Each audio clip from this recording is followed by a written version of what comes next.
Are there any more questions? Well, there was an interesting one that came that had to do with paradox Yes. and a desire to hear you share some other paradoxes that maybe you haven't shared with us before.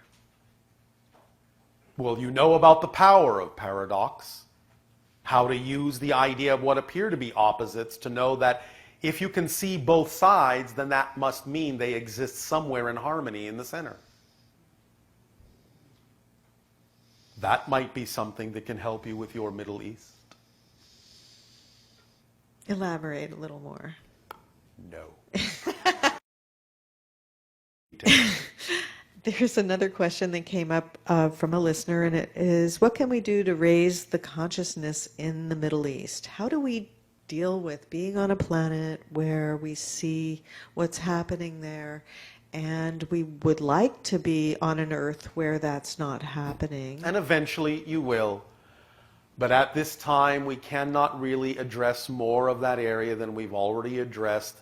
There are choices being made that are not necessarily the most positive choices that have so much momentum behind them. They may just need to play out for certain people because they simply don't believe and don't actually even at this point give themselves the capacity to believe that there is any other way to go about doing certain things. So if that's the route they're going to take, then they may have to force themselves through the eye of a needle before they come out the other side realizing they didn't have to do it that way.